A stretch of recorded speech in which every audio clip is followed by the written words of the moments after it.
I never imagined a smart lock could flip a neighborhood upside down. But when I installed one on my gate, the HOA president, who once smiled at barbecues, called 911 because she couldn't barge in unannounced.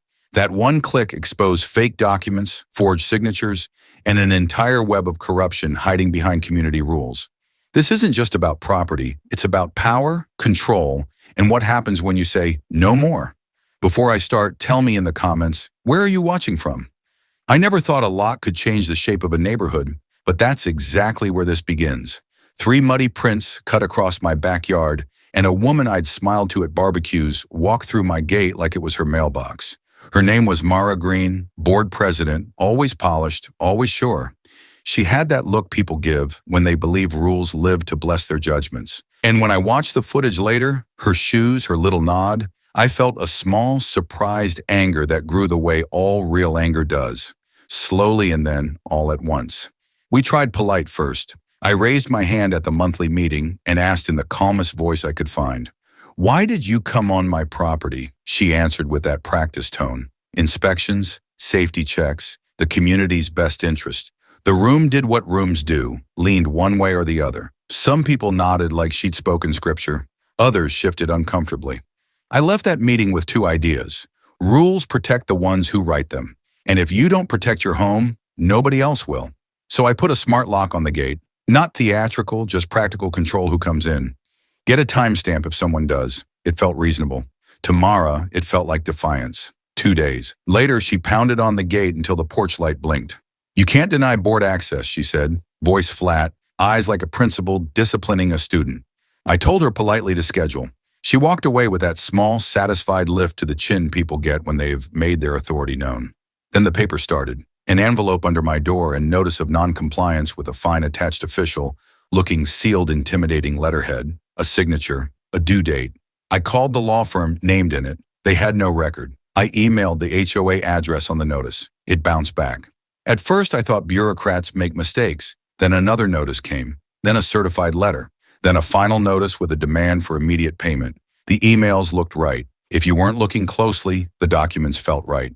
If you didn't know how easy, right can be faked. When you're the kind of person who keeps receipts, you start collecting them.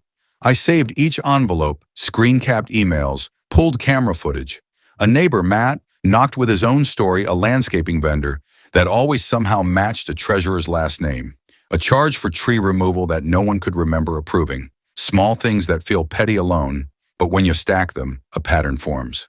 I played my footage at the next meeting. My hands shook while I hit play. There she was, Marlo walking my yard, talking into her phone like giving a tour. A few people murmured. Mara smiled and dismissed it as routine.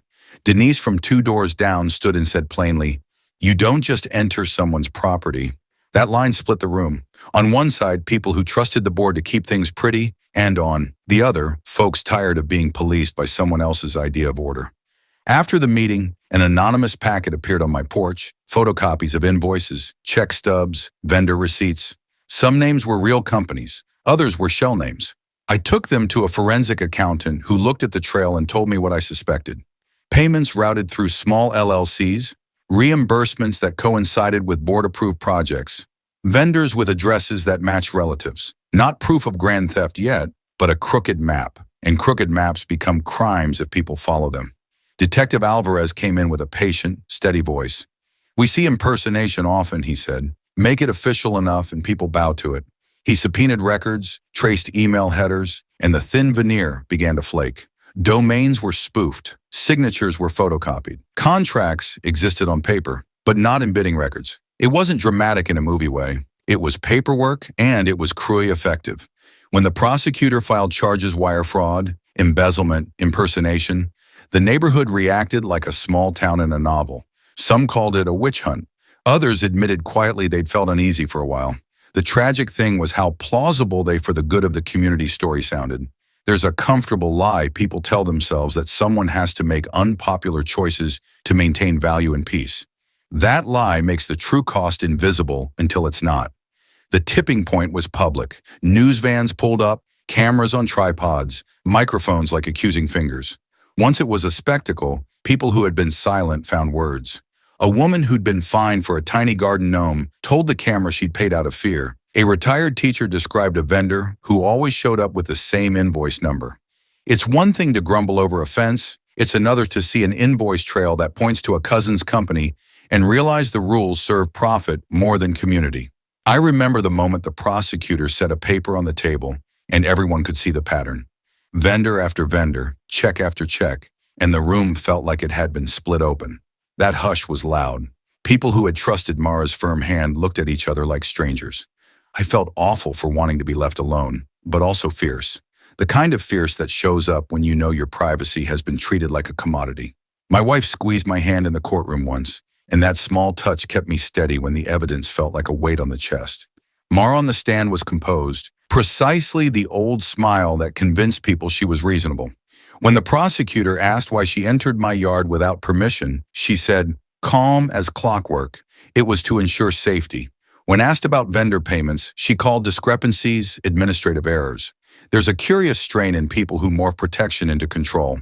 When you wrap your choices in the language of duty, even wrongdoing sounds like responsibility. There were sharp exchanges too, the kind of lines that cut clean. At a hearing, Marlo leaned close in that cold, small room way and said, low and bitter, you made this personal. I answered, measured because the courtroom was watching. It's personal because it's my home. Those brief felt moments, not loud, not cinematic, but real, showed what the dispute was about. People, not policies, and how quickly policies forget that. Guilty on multiple counts was not a fairy tale finale. After the verdict, we had to rebuild trust. Messy, boring, necessary work. Emergency meetings, new bylaws, transparent budgets, required bids for any contract, recusal rules. If a board member had family ties to a vendor. We created an oversight committee and recorded minutes. We trained ourselves to ask for receipts and to question familiarity that smelled like favoritism. It was less dramatic than an arrest, but it rearranged how power worked in our little world. I changed too. I was the homeowner who waived and paid taxes. I became someone who read meeting minutes at night, who asked questions at forums, who chaired a temporary committee until we had a proper election. It was uncomfortable and necessary. The person who takes action becomes someone other people can point to when they want a neighbor who cares. That's an odd responsibility. You don't ask for it. You earn it by getting angry enough to do the small, relentless work. In the ending, there isn't one that ties neatly. We recovered some funds. We installed safeguards, but the spreadsheet an anonymous neighbor posted suggested more corners unexamined. Oversight is a muscle. It atrophies when no one uses it. We elected a new board, and for now the neighborhood breathes easier. But we keep the cameras, the audit trail, the bids. We kept the smart lock, a modest thing that reminds me how fragile privacy can be. On the last night before the new board took over, the cul-de-sac gathered for a potluck. Neighbors mingled. Someone played a guitar badly, but with heart, and Mara's old house sat quiet across the street. I looked at the gate, the smart lock blinking like a small, stubborn lighthouse, and thought how a piece of metal and code can mean so much when people misuse authority. This whole thing taught me that community is not a passive state. It's active, inconvenient, often boring, and sometimes painfully public. But when neighbors speak up, small systems bend back toward fairness. So tell me, have you ever had a small authority make a big choice for you? Drop your story below. Tell us which side you're on. Rules that save or rules that take fairness or quiet control. And if you were in my shoes, what would you have done?